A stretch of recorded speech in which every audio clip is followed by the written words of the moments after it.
Now we get to move on to form request objects, which can be very useful. Let's go into the registration controller, and you'll see that the store method is starting to get a little large. I think it's fine right now. It's very simple and concise, but yeah, you may get to a point where you want to extract this. Maybe you'll need this logic to register a user elsewhere, maybe in an artisan command or an option in your admin panel to manually register a user. In any of these cases, it might be useful to extract some of this. So we're going to begin with form request classes. And what should be the name? Well, what is this a request to do? It is a registration request.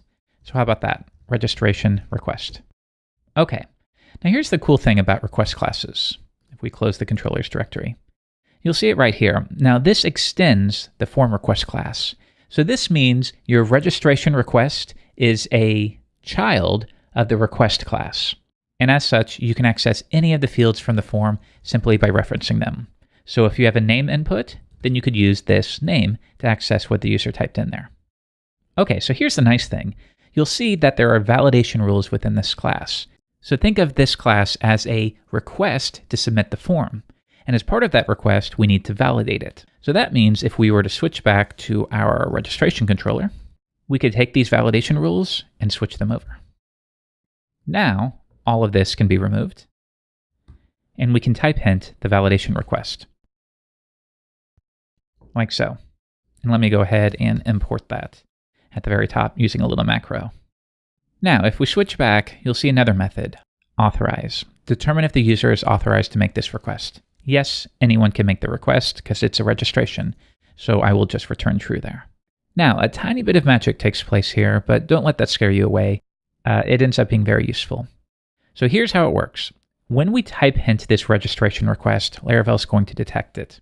And right off the bat, it's going to validate the form. Now, if the form validation fails, like it did before, it will automatically redirect back to the previous page along with the errors.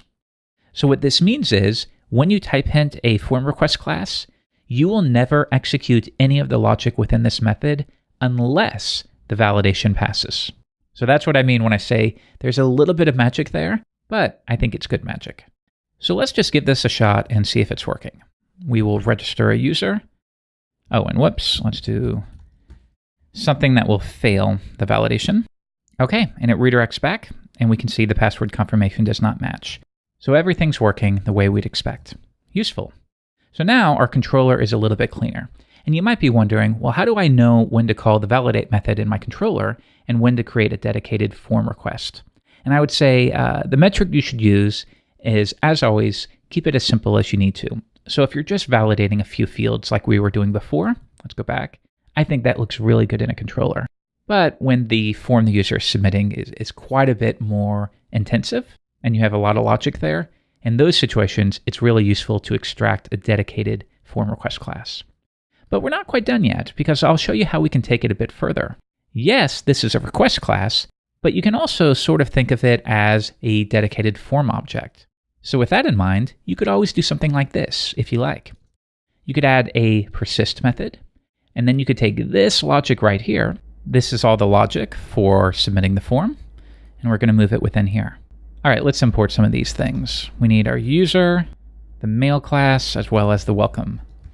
I'm just using a little macro that will do that for me.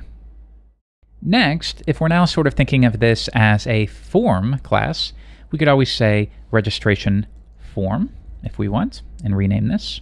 All of this is optional. It's just an idea.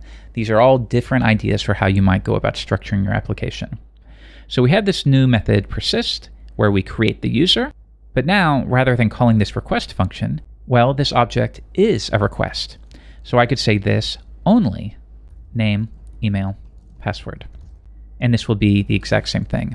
In fact, a little tip here, when you say request and pass an array, that's identical to saying request only and then passing an array.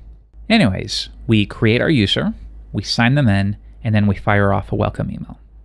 So at this point, if we go back to our registration controller, it's a lot cleaner. The only remaining step is to update our class name, and then finally say form persist. Useful, right? So let's get rid of all of this, and we have now simplified our code just a little bit. Let's give it a shot.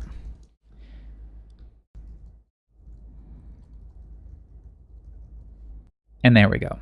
All right, so that is the essentials of working with form request classes.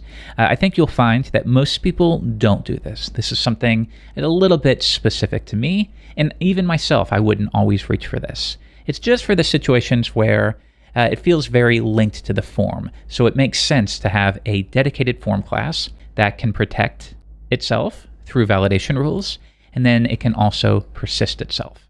As always, it's up to you, so make up your own mind.